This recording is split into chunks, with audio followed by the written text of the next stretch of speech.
Red టీవీలో మీ వ్యాపార ప్రకటనల కోసం ఈ నంబర్ ని సంప్రదించండి 6281747728.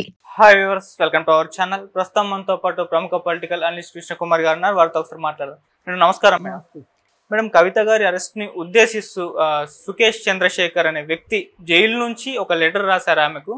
సో మరి ఆ లెటర్ అయితే ఇప్పుడు వైరల్ అవుతుంది, ప్రజాక్షేత్రంలో కూడా పెట్టడం చూస్తున్నాం. మరి ఆ లెటర్ లో ఏముంది, అసలు ఏ విధంగా చూడొచ్చు అంటారు మేడం ఈ లెటర్ ని? ఆ లెటరు ఇలా ఇతను మొదటిసారి కాదు వార్తల్లోకి వచ్చింది. మొదటిసారిగా అతను ఒక ₹1,00,000 షూ వేసుకున్నాడని, ఒక 2 లక్షలు ఖరీదు చేసే జీన్ ప్యాంట్ వేసుకున్నాడని, అతని దగ్గర చాలా ఖరీదైన వస్తువులు ఉన్నాయని. అంటే రిమాండ్ ఖైదీలు మామూలు డ్రెస్సులు ఉండొచ్చు, అదే శిక్ష ఖరారైన నేరస్తులు అనుకోండి వాళ్ళు జైలు డ్రెస్లే వేసుకోవాలి. ఇప్పుడు మన సినిమాల్లో చూపిస్తారు ఏంటంటే జైలుకి వెళ్ళగానే జైలు బట్టలు వేసుకున్నట్టు చూపిస్తారు. అది కరెక్ట్ కాదు. వాస్తవంగా ఏంటి అంటే రిమాండ్ ఖైదీలు వాళ్ళ సొంత బట్టలు వేసుకోవచ్చు, వాళ్ళ ఇంటి దగ్గర నుంచి వచ్చిన బట్టలు వేసుకోవచ్చు అన్నమాట.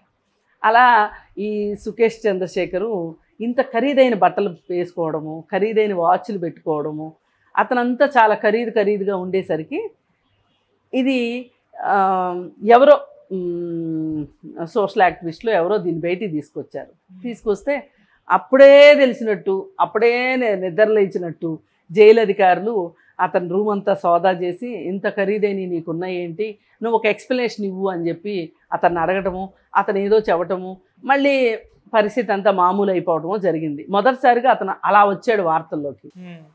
తర్వాత మళ్ళీ ఎలా వచ్చాడు అంటే ఈ లిక్కర్ స్కామ్ బయటకు వచ్చినప్పుడు అతను మళ్ళీ వార్తల్లోకి వచ్చాడు.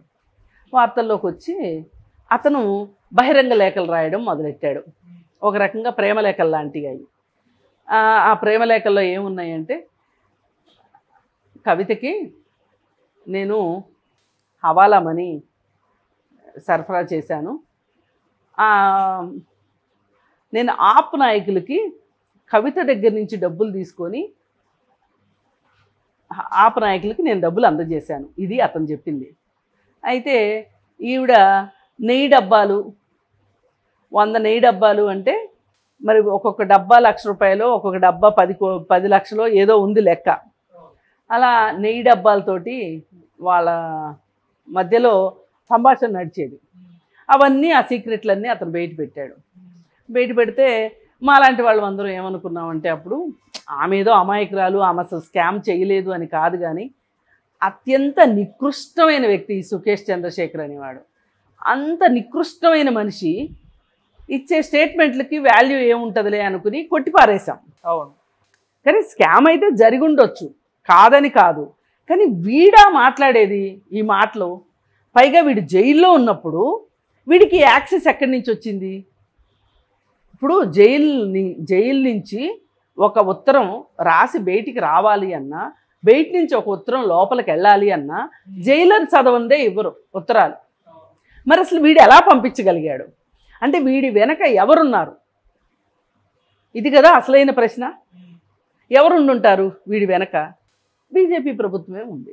ఓకే, అసలు వీడి చరిత్ర చూసుకుంటే వీడు ఇంతవరకు ఎవరు ఇట్లాంటి సినిమాలు కూడా ఇలాంటి సినిమాలు అయితే ఇంతవరకు ఎవరు తీయలే.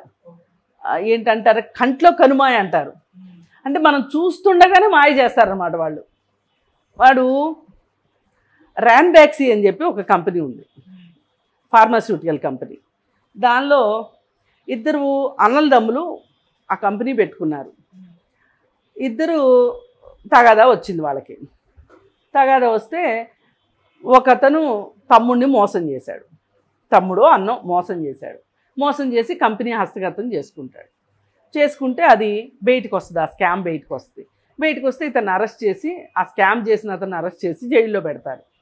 అయితే ఆవిడికి అతనికి బెయిల్ ఇప్పిస్తాను అని వాళ్ళ ఆవిడ దగ్గర నుంచి వాడు 100 కోట్లు తీసుకున్నాడు. అసలు ఆమె 100 కోట్లు ఎట్లా ఇచ్చింది, వీడు ఎట్లా నమ్మిచ్చాడు ఆమెని? అది సుకేష్ చంద్రశేఖర్ అంటే. వాడు జీవితంలో 13 ఏటో 14 ఏటో మోసాలు చేయడం మొదలెట్టాడు. వాడు గంజాయి సప్లై చేస్తాడు, రాజకీయ నాయకులకి హవాలాగా పనిచేస్తాడు, అలాగే బెయిల్ ఇప్పిస్తానని చెప్పి మోసం చేస్తాడు. వీళ్ళందరూ ఏంటంటే పెద్ద పెద్ద సెలబ్రిటీలను మోసం చేస్తాడు వాడు.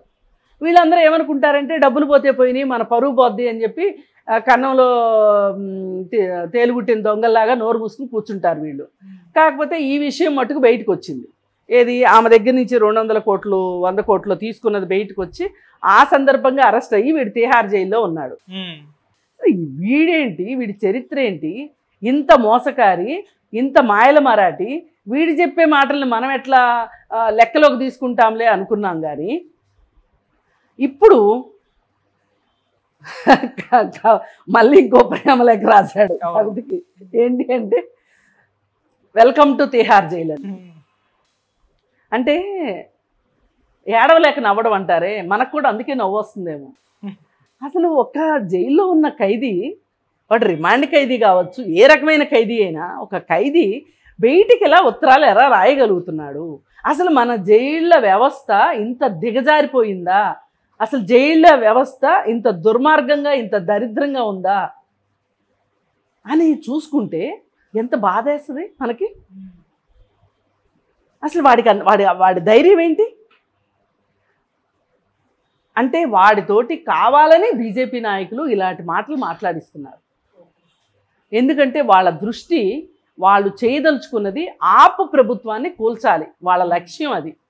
అందుకని ఆప్కి ఈ లిక్కర్ స్కామ్ని అంటగట్టి వాళ్ళే దోషులు అని చెప్పి లిక్కర్ స్కాము ద్వారా ఆ రాష్ట్ర ప్రభుత్వానికి చాలా నష్టం రాబోతుంది అని చెప్పి ఆ లిక్కర్ పాలసీ వల్ల ఆ పాలసీని రూపొందించేటట్లుగా కవిత ఇంకొంతమంది కలిసి కథ నడిపించారని, ఇది ప్రభుత్వానికి ప్రజలకి వ్యతిరేకమైన విషయం కాబట్టి ఇప్పుడు అక్కడ ఎవరైతే గవర్నర్గా ఉన్నారో వాళ్ళు ఈ పథకాన్ని అంటే ఈ స్కామ్ని వెలికి తీసినట్టు ఆయన దగ్గరికి సంతకానికి వస్తే ఆయన అదంతా చదివి ఇది చాలా తప్పులు తడక, గవర్నమెంట్కి చాలా లాసు, ఇదంతా అసలు ఆ ప్రైవేటు వ్యాపారులకి లాభం చేయటం కోసం ప్రభుత్వాన్ని నష్టపరుస్తుంది అని చెప్పి ఆయన దీన్ని అడ్డుకోవడము, ఆ తర్వాత ఇది కేసు అవ్వడము, ఆ తర్వాత ఇప్పుడు మనీష్ సిసోడియా జైల్లో ఉండడము, ఆయనకి ఇంతవరకు బెయిల్ కూడా రాకపోవటము,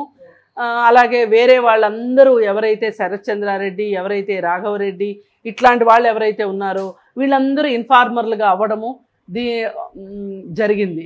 ఇప్పుడు కవితను కూడా అరెస్టు చేశారు.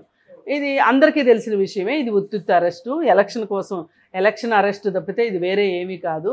కానీ ఇప్పుడు వాడికి ఎప్పుడు వార్తల్లో ఉండాలనే ఉద్దేశం ఉంటుంది ఆ సుకేష్ చంద్రశేఖర్ అనే అతను ఈ విధంగా ఓ ప్రేమలేఖ రాసి బయటికి పంపించాడు. అయితే ఇక్కడ ఆలోచించవలసింది అసలు జైలులో ఉన్న ఖైదీ ఎట్లా ఈ ప్రేమలేఖలు రాయగలుగుతున్నాడు అనేది చూసుకుంటే వ్యవస్థలు ఎంత దారుణమైన పరిస్థితిలో ఉన్నాయో మనకు అర్థమవుతుంది. ఎవరైనా సరే రాజ్యాంగానికి వ్యతిరేకంగా, వ్యవస్థలకు వ్యతిరేకంగా, చట్టాలకు వ్యతిరేకంగా, కోర్టులకు వ్యతిరేకంగా ఎవ్వరు పనిచేసినా వాళ్ళు దోషులే.